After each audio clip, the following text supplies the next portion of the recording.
Nou vriende, dit is 'n heerlike voorreg om weer saam met u te kan wees en daar's altyd 'n opgewondenheid wanneer 'n mens by die woord van die Here kom stil staan.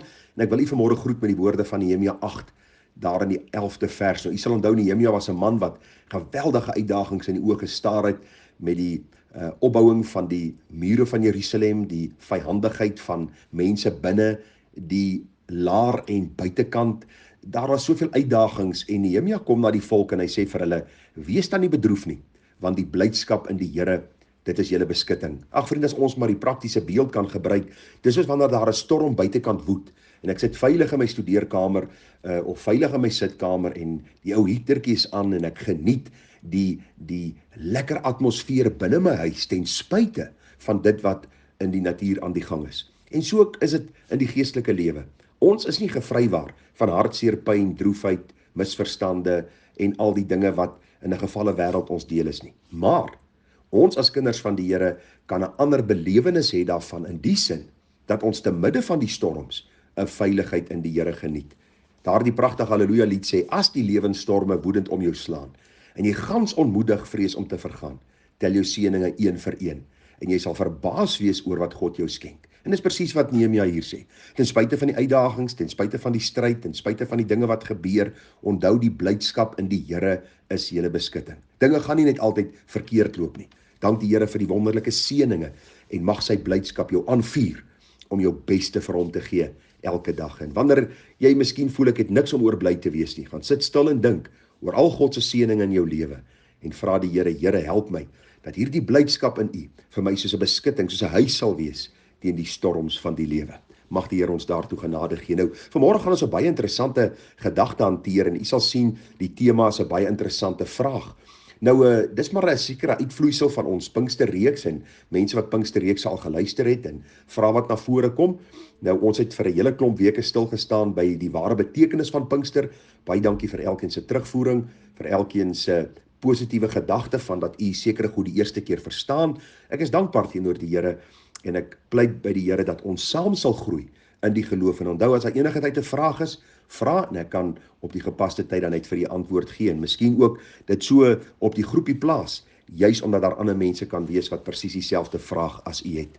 Nou, die vraag wat ons vanmôre gaan probeer beantwoord en ek wil amper sê dit is nou die laaste boodskap oor Pinkster, is die gedagte: wat is die verskil en wat is die verskillende gedagtes of betekenisse as dit gaan oor die doop met die Heilige Gees, die verseëling met die Heilige Gees en die vervulling met die Heilige Gees.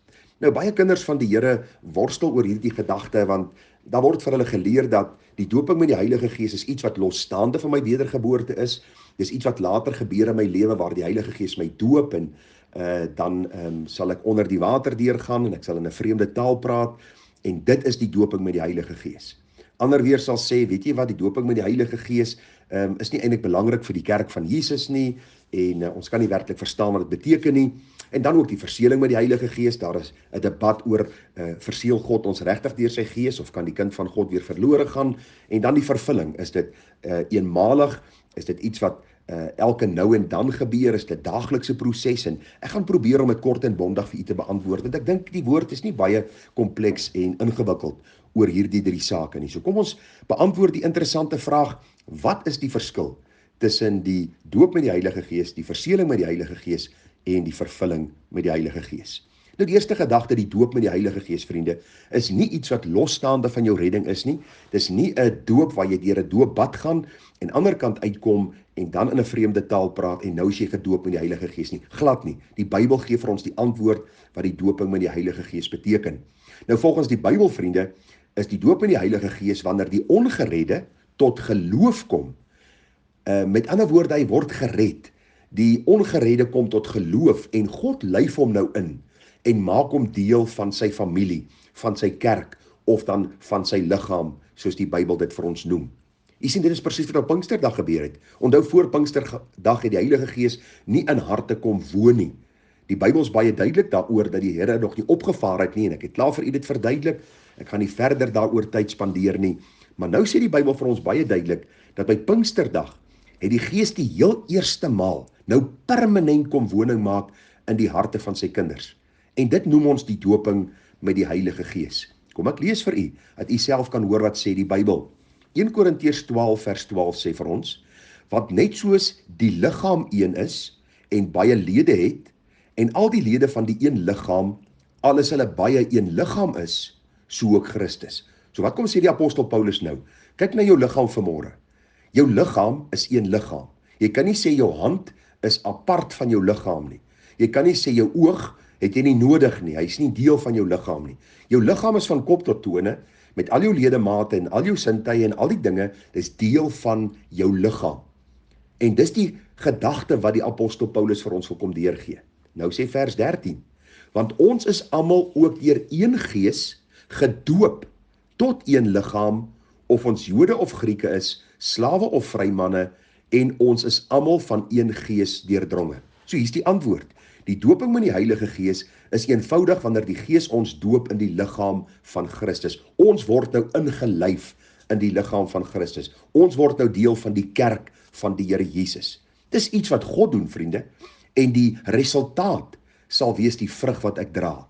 Iemand wat ingelyf is, wat gedoop is met die Heilige Gees, wat in die liggaam van Christus gedoop is iemand wat vrug sal dra wat by die bekering pas. So die doop met die Heilige Gees is iets wat by wedergeboorte gebeur, is iets wat God doen, waar hy my in die liggaam van Christus inent, dat ek deel kan wees, of ek nou 'n Jood is of 'n Griek is, of ek nou 'n Suid-Afrikaner is of Amerikaner, elke weergeborene word gedoop in die liggaam, en dit is 'n stand wat ek voor God het. Nou is ek kind van God, deel van die liggaam van Christus. Die verseëling met die Heilige Gees, ek gaan nie te veel daaroor sê nie, ek het so ietsie daarvan genoem, maar die verseëling met die Heilige Gees, vriende, is die wat in die liggaam van Christus gedoop word. Met ander woorde, hulle wat nou gered word, is ook mense wat met die Heilige Gees verseël word. Jy kan nie gedoop word in die liggaam van die Here sonder om met die Heilige Gees verseël te word nie.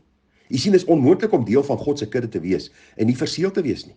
As dit so sou wees, sou dit beteken, vriende, dat kinders van God een oomblik gered en as hulle Sondag weer ongered kan wees, en dan vra hulle vir vergifnis as hulle weer gered, en dan Sondag dan is hulle weer ongered, en dit kan nooit wees nie.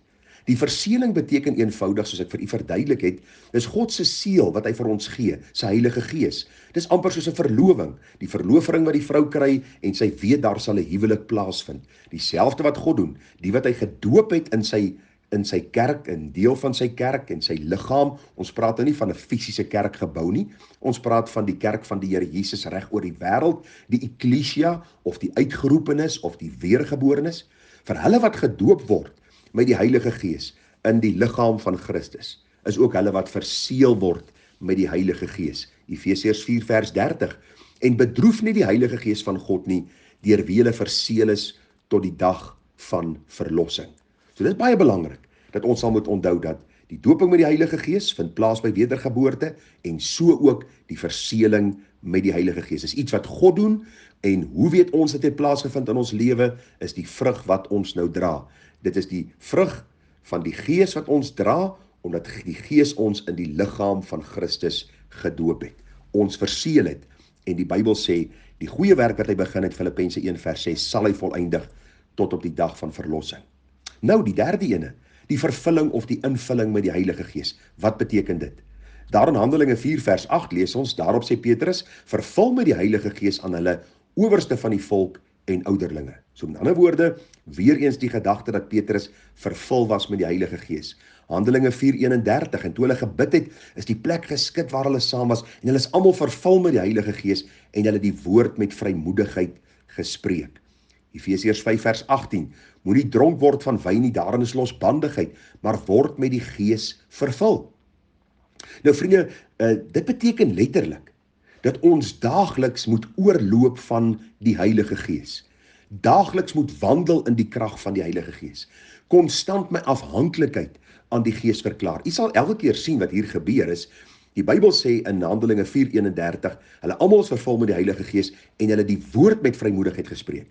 So die toerusting wat die Heilige Gees gee by die vervulling is eenvoudig om die evangelie te verkondig. So kom ek som dit eenvoudig vir u op. Om met die Heilige Gees vervul te wees, is om daagliks te gaan en te sê, Here, ek vra dat u my deur u Gees die krag sal skenk en die vrymoedigheid sal skenk om te getuig, die sonde te staan en nou vir u te lewe. Dis om daagliks in afhanklikheid van die Gees te lewe. En ek wil vir u sê, dis baie belangrik, dat ons sal onthou, dat God dit alleen doen as ons sy woord en hierdie waarhede van sy woord koester, hierdie waarhede gehoorsaam, want die Heilige Gees het die woord geïnspireer en in afhanklikheid van God se Gees, vra ek Here, gee my vandag die genade, die wysheid om te wandel in die krag van die Gees. Mense probeer hierdie goed altyd 'n wow-faktor gee. Daar moet iets gebeur, 'n rilling by my ruggraat af. Ek moet een of ander vreemde manifestasie beleef. Daar moet een of ander ekstase wees. En eintlik as jy die Bybel bestudeer, is dit eenvoudig die toerusting vir dienswerk. Die apostels is vervul met die Heilige Gees om hierdie werk te doen waarvoor die Here hulle geroep het. Ek kan dit saamvat vanmôre deur te sê die dooping met die Heilige Gees vind plaas by wedergeboorte wanneer die Here die sondaar in die liggaam van Christus indoop. Dis wanneer die Gees, die kind van God, nou deel maak van die familie van God. Dis die doping met die Heilige Gees. En dit is vir elke mens, uit elke nasie, taal, volk en stam, wat uitroep om genade, wat deur geloof gered word en van hulle sonde vrygemaak word. Die verseëling met die Heilige Gees is ook by wedergeboorte. Die weergebore een wat nou in die liggaam van Christus gedoop is die een wat verseël sal word deur die Heilige Gees, wat nou ons in staatsteller sal wees, die een wat ons sal bekragtig om die werk te doen. En dan die vervulling met die Heilige Gees of die invulling met die Heilige Gees, wat Efesiërs 5 van praat, is 'n konstante, gedurende, elke dagse afhanklikheid aan die Here deur sy Gees vanuit sy woord, om dan sonder te staan, te getuig vir die Here, met vrymoedigheid te lewe, sodat die wêreld kan sien dat ek was by Christus. Dis wat die Heilige Gees kom doen.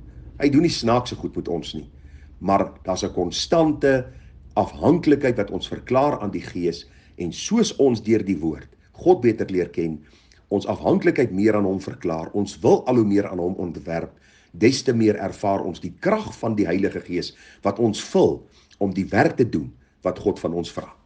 So vriende, as daar enige vraag verder is jy baie welkom te vra. Ek dink dit is redelik eenvoudig en voor die hand liggend. Dis wat die Bybel vir ons noem wanneer dit kom by die doop, die verseëling en dan ook die vervulling. Dis om daagliks in die krag van die Gees te wandel wat in my woon. Daarom sê die apostel Paulus in Galasiërs die 5de hoofstuk, wandel deur die Gees, dan sal julle nooit die begeerlikhede van die vlees volbring nie. Hierdie wandel beteken om daagliks te wandel met God se Gees. Hoe wandel ek met hom? Lees sy woord, bid, verklaar die afhanklikheid en jy sal sien hoe God deur sy Gees en sy woord jou bekragtig om meer as oorwinnaar te wees deur hom wat jou liefgehad het. Ag, moenie ore uitleen vir almal wat een of ander wow-faktor aan hierdie goed wil plaas nie. Die Here se wandel met sy kinders en sy kinders se wandel met hom is prakties eenvoudig. Sterf aan jouself, neem jou kruis op, volg die Here en weet dat die Here jou in staatsteller is, want hy is die een wat in jou werk, om te wil sowel as om te werk na sy welbehae. Baie groete vir u, baie seën en 'n mooi dagie verder daarna.